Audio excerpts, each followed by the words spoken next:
Nervous, tanong ni Asher kay Brianna habang nagmamaneho ito. Gamit ang libreng kamay, ginagap nito ang kamay niya. Paglabas nila kanina ng airport, ay may nag-aabang na sa kanilang tauhan ito na siyang naghatid sa kotseng gagamitin nila patungo sa Santa Cruz. Kahit may agam-agam siya sa tunay na intensyon ng binata sa pagdadala sa kanya roon, hindi niya nagawang tanggihan ang pagsusumango sa mga mata nito. Marami nang ipinagbago ang lugar na ito, sabi niya.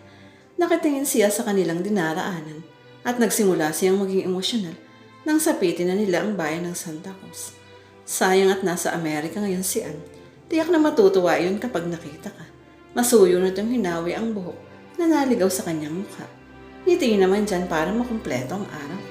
Paglalambing nito. Hindi na niya kailangang pilitin ang sariling gawin iyon dahil una nang ngumingiti ang puso niya sa mga sandaling katulad niyon na naglalambing ito.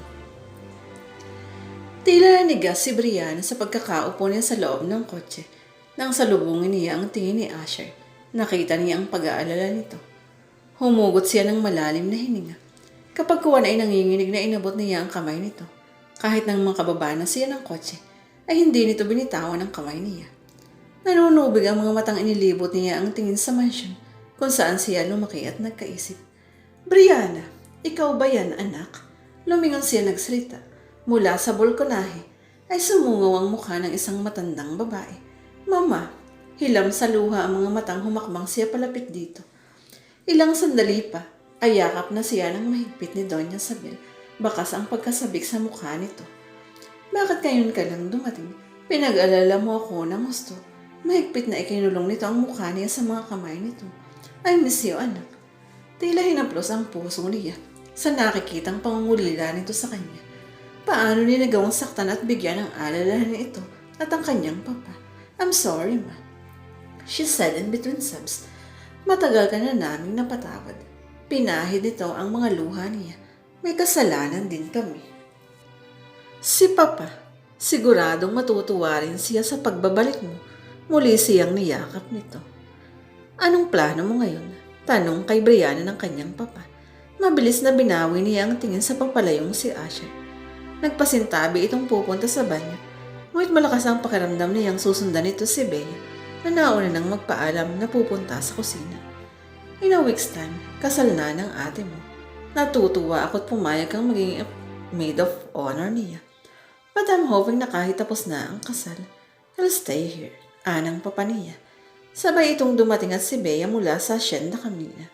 Kabado siya habang naghihintay kahit na inassure na siya ng kanyang ina. Saglit lang bumukas ang pagkagulat sa mukha nito. And she just found herself crying at ginagantihan ng mahigpit na yakap nito.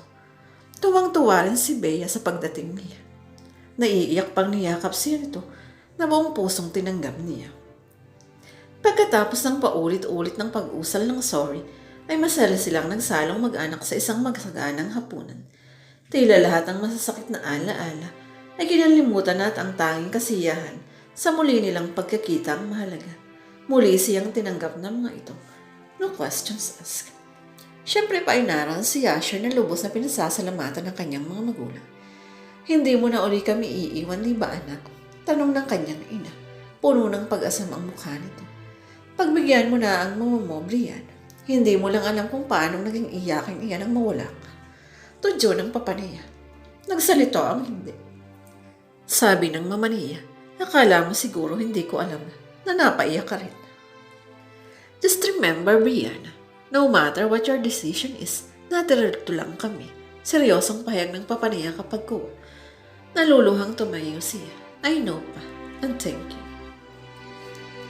Salamat at hindi mo ako binigo, Asher. Napahinto si Brianna sa bungad ng komedor nang marinig ang tinig ni Bea. Kung gano'n ay tama siya ng hinalang sinundan nito ang kapatid niya. I want you to be happy. Alam kong hindi makukumpleto ang kaligayahan mo sa araw ng iyong kasal kung hindi mo makakasama si Brianna. Bagya niyang sinilip ang mga ito mula sa kinaroroonan niya. Ingat na ingat siyang huwag ipalam sa mga itong naroon siya at lihim na nakikinig. Pasensya ka na kung inobliga kitang dalhin siya rito. Kung pwede nga lang sanang ako na lang ang maghanap kay Brianna. Pero hindi ko magawang iwan sina mama at papa. Hindi naman abala ang ginawa kong paghahanap sa kanya. I'll do everything for the person who's important to me. It felt like she was ripped into two by Asher's answer. Nakagat niya ng mariin ang ibabang labi niya sa pagpipigil na mapabulalas ng iyak. Hindi siya papayag na makita ni Asher kung paano siya nagkadurog-durog dahil sa ilong pagkakataon ay umasa siyang mamahalin siya nito. Pero si Bea pa rin pala ang mahal nito. Ang lahat ng ipinakita nito ay dahil gusto lamang pala nitong mapaligaya ang babaeng hanggang ngayon ay nasa puso pa rin ito. Isa lang pala siyang obligasyon para dito. Walang ingay na umilis siya roon. Halos hindi niya marig ang kanyang paghikbi dahil tila mabibig naman siya sa unti-unting pagkabasag ng kanyang puso. Kabadong itinulak ni Asher ang likurang bahagi ng mansyon ng mga Gonzales. Naroon daw si Brianna. Ayon sa katalong na nakasalubong niya, tiyak na naroon ito sa paborito ng lugar. Ang swing kung saan palagi siya nitong niyayaya kapag gusto nito ng kasama. Masaya si Dea dahil sa wakas ay nagkaayos na ito at ang pamilya nito. Alam niyang labis ang naging pangungulila ng mga ito sa isa't isa, kaya naman tiniis niyang bihira itong makita mula nang dumating sila sa Mindoro. Gayunman, aminado siyang nahihirapan siya dahil doon lalo pat pakiramdam niya ay umiiwas ito sa kanya. Gustuhin man niyang makausap ito, hindi naman niyang magawa. Naging abala na rin kasi ito para sa kasal ni Bea. Pero nagpasya na siyang sabihin ngayon kay Brianna kung ano ang plano niya para sa kanilang dalawa. Humigpit ang pagkakahawak niya sa bagay na tanga niya sa kanyang kamay. Lalong nadagdagan ang nervous niya habang iniisip kung sa paanong paraan niya yayayaing magpakasal si Brianna. Yes, he was going to propose to her after realizing he was already madly in love with her, the woman whom he treated as a sister 4 years ago. He didn't know how it happened. Hindi niya akalain na sa muli nilang pagkikita ay mamahalin niya ito sa parang hindi pa niya nagagawa. Siguro noon pa ay higit na sa kapatid ang nararamdam niya para kay Brianna. He just didn't want to entertain that thought dahil best friend ito ng nakababata niyang kapatid at napakalaki ng age gap nila.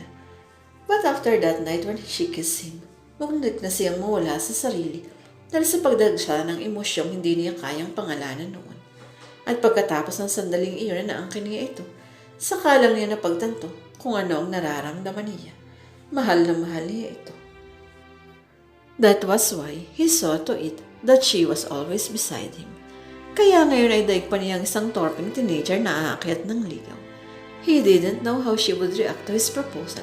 Baka iba na naman ang isipin nito. Hindi ba't ang akala nito ay wala itong halaga sa kanya? Pero decidido rin sa gagawin niya. I want her in my life. Determinadong bulong niya.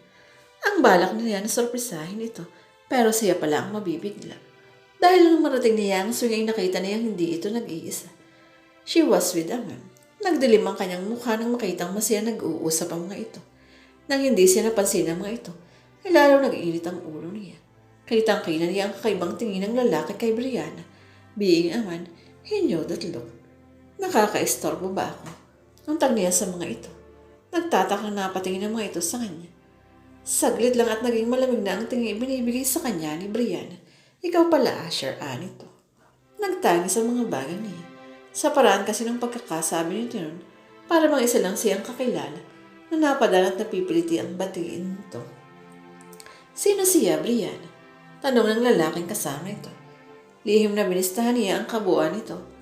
Wapo at matangkad ito. Sa hula niya ay hindi nalalayo ang edad nito kay Brianna. Ngayon lang niya ito nakita. Ngunit bakit mukhang malapit ito sa dalaga? Si Asher, kuya ng best friend ko, sagot ni Brianna. Umalsa ang loob niya sa paraan ng pagpapakilala nito sa kanya. Hindi iyon ang inaasahan niya pagkatapos ng nangyari sa kanila. Higit pa roon ang iniisip niya ang relasyon nila. Asher si Rob, kapatid ni Kuya Jake. Anito, na ang tinutukoy ay ang broom ni Bea. Siya rin ang best man. Naglahad ng kamay si Rob pero nagkunwari siyang hindi yun napansin. Apologetic na nita ni ito ni Brianna bago sila iniwan ito. Pwede ba tayong mag-usap? Tanong niya kay Brianna nang wala na si Rob. Tungkol saan? Tuluyan na naging blanco ang mukha nito. Magpakasal na tayo. Namilog ang mga mata nito bago bahaw na tumaw. Why would I marry you? Nanigas ang mga panga niya sa mga pang-insultong tanong nito. Why not? May nangyari sa atin. Dahil sa selos ay basta na lang ilumabas mula sa kanyang bibig. At gusto mo akong panagatan dahil doon. Sabi nitong puno ng sarkasmong tinig. Pakiramdam mo responsibilidad mong gawin iyon dahil may nangyari sa atin. No, I won't. Para siyang sinampal sa matigas na pagtanggi ito. Bakit? Dahil walang dahilan. Walang pag-ibig na involved. Para itali natin ang mga sarili natin sa isa't isa. You said you love me. 4 na taon na ang lumipas nang sabihin ko yun. Sa tingin mo wala pa rin nagbago. Pilit ang ngiti ni Brianna kahit masayang kausap si Rob at hindi siya komportable sa kinauupa niya. Mula pa iyon kanina sa simbahan habang kinakasal si Bea. Ngayon ay nasa malawak na bakuran na sila ng kanilang mansyon kung saan ginaganap ang resepsyon ng kasal. Ang dahilan ng pakiramdam na iyon ay si Asher at ang nakapapasong titig nito sa kanya. Hindi ito lumalapit sa kanya. Ngunit sapat na ang titig nito upang mangatog ang mga tuhod niya. Hindi pa rin mawala sa isip niya ang pagyaya nito sa kanyang magpakasal. Alam niyang nagigilty lang ito kaya nito sabi iyon. Kaya pinalabas niyang hindi na niya ito mahal at walang halaga ang nangyari sa kanya. Excuse me, pwede ko bang mahiram ang kapatid ko? Tanong ni Bea sa napakaganda na suot nitong wedding gown. Tumango si Rob. Hinila siya ni Bea sa isang tabi. Salamat, Brianna. Ano ito? Ilang beses ka na nagpasalamat Basta salamat sa lahat. Hindi ko na iisa-isahin dahil baka magkaiyakan pa tayo. Kinuha nito ang kanyang kamay. Sana kayo naman ni Asher ang ikasal soon. Mayabong mangyari yun. Hindi naman niya ako mahal. Hindi pa niya sinasabi sa'yo. Gulat na tanong nito. Ang alin? Siya na lang ang tanong mo. Kahit hindi niya sabihin niyon, halata naman sa kilos niya. Ilang taon ka niya hinanap para ipaalam iyon sa'yo. Bigla siyang nalito. Hindi ba't ikaw nagsabi sa kanyang hanapin ako? I didn't. Hiniling ko lang sa kanyang ibalik ka rito after I learned he hired a private investigator to find you. Kung ganun mali siya ng interpretasyon sa narinig na pag-uusap ng mga ito. Napasandal si Asher sa nakapinid na pinto nang ilang ulit na siyang kumatok doon at wala pa rin nagbukas. Pinihit na niya ang seradora at pumasok sa loob. Maupo siya sa gilid ng kama at hinanap si Brianna. Nang umalis ito kanina sa reception, ay sinundan niya ito kaya alam niyang naroon ito sa kwarto nito. Mula simbahan hanggang sa reception, ay hindi niya ito nagawang lapitan at kausapin dahil palaging nasa tabi nito si Rob. Ginangat-ngat ng selos ang puso niya habang pinagmamasdan niya mo ito na masayang magkasama. Sa pag-inom niya ay dinaan ang sama ng loob na nararamdaman. Pero hindi niya hahayaang lumipas ang araw na hindi nagiging malinaw ang lahat sa pagitan nila ni Brianna. He knew that his life wouldn't be complete without her, and he would do everything to have her forever. Maya-maya pa ay bumukas ang pinto ng banyo. Lumabas doon si Brianna, tanging tuwalya lang nakatapos sa katawan. Tumutulo pang tubig mula sa buhok nito. Tila naiengkantong tumayo siya habang hindi inaalis ang mga mata sa kaakit-akit na kabuuan nito. Lumapit siya rito. Anong ginagawa mo rito? Tanong ni Brianna kay Asher. Nagulat siya nang paglabas niya ng banyo ay nakita niyang nakaupo ito sa kama niya. Hindi nakalaka ang pinto mo. Anito? Hindi niya natapos ang sasabihin dahil hinigit siya ito sa bewang at buong kapusok ang inangkin ng kanyang mga labi. Mabilis din itong tinanggal ang tuwalyang nakabalot sa katawan niya. Dinala siya nito sa kama. Hindi naglipat sandali ay kapahubad na sila. Buong kasabikang kinugko ng kamay nito ang magkabilang dibdib niya. He is the pick of one breast to the stomach and suck it like a hungry infant. Lalong tumindi ang pagnanasa niya sa bawat pag-ungol nito. It seemed like he couldn't help himself anymore. He slowly drove himself inside her softness. He groaned hoarsely when she locked her legs around his hips. He plunged into her deeper. His moves became faster, hanggang sa maramdaman niya ang halos magkasabay na pangangatan ng magkahupong ng mga katawan nila. Akmang babangon si Brianna nang mabilis na inilingkis ni Asher ang mga bisig nito sa kanyang hubad na katawan. Napadapa tuloy siya sa dibdib nito. Asher, ano ba? Pilit na kumawala siya rito. Kailangan ko nang bumalik sa labas. Protesta niya. Paano ay bagyang kinagat nito ang leeg niya? Siguradong hinahanap na siya ng mga magulang niya. Ang paalam lang niya sa mga ito ay magpapalit lang siya ng damit. Naisipan na rin niya mag-shower dahil nanlalagkit na siya. Dito na muna tayo. Lalo pa siya nitong niyakap. Para solo kita. Bakit ka ba nagkakaganyan?